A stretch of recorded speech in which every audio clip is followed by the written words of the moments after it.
m'appelle Stéphane Boissel, je suis depuis peu président du conseil d'administration d'Adocia. Cela fait 25 ans que je travaille dans le domaine des biotechnologies, après avoir passé 10 ans dans le conseil et la banque d'affaires.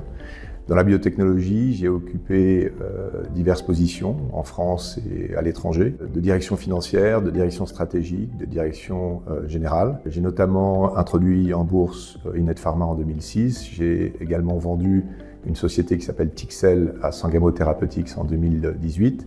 Et depuis maintenant 6 ans, je dirige une société qui s'appelle Sparring Vision, qui fait de la médecine génomique en ophtalmologie. Et en dehors de mes responsabilités opérationnelles, j'aime apporter ma contribution à des sociétés comme Adocia en participant à des conseils d'administration.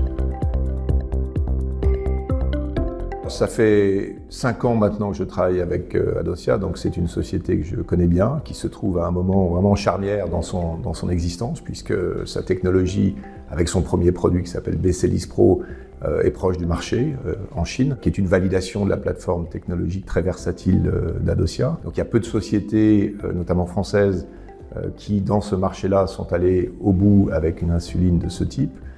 Il y a d'ailleurs très peu de sociétés françaises de biotechnologie qui ont apporté un produit sur le marché, ce qui, je l'espère, va être le cas bientôt pour Adocia. Et enfin, je ne suis pas là pour faire de la présence et avec Olivier, on est sur la même ligne et avec le reste du conseil d'administration, on est sur la même ligne et je pense pouvoir apporter en matière de gouvernance, en matière de stratégie, de deal making, de financement, une expérience au service d'Adocia.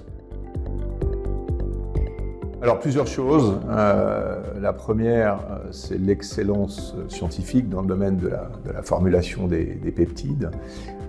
La deuxième, c'est l'agilité stratégique. On est passé au cours des 5 dernières années à travers, on va dire, quelques vents contraires et j'ai été frappé par la capacité de la société à s'adapter et à repartir de l'avant.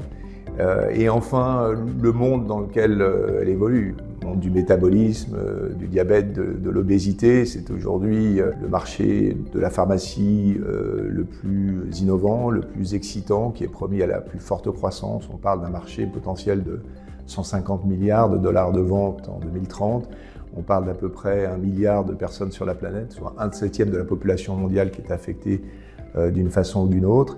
Et toute la pharmacie mondiale qui se précipite sur ce domaine. On est sorti du duopole entre Eli Lilly et Novo. Maintenant, tous les grands acteurs cherchent à pénétrer ce secteur et avec des spécificités qui font que les technologies d'Adocia, qui sont des technologies dites de formulation, peuvent sur ces marchés qui sont maintenant des marchés de volume, apporter des gains, alors qui peuvent paraître marginaux, mais qui à la fin se traduisent par des centaines de millions de dollars de profits en plus pour les sociétés pharmaceutiques. Soit par l'augmentation des ventes, parce qu'on apporte une modification qui permet par exemple une meilleure adhérence des patients au traitement, soit parce qu'on va apporter, grâce aux technologies de formulation, des économies d'échelle au niveau industriel.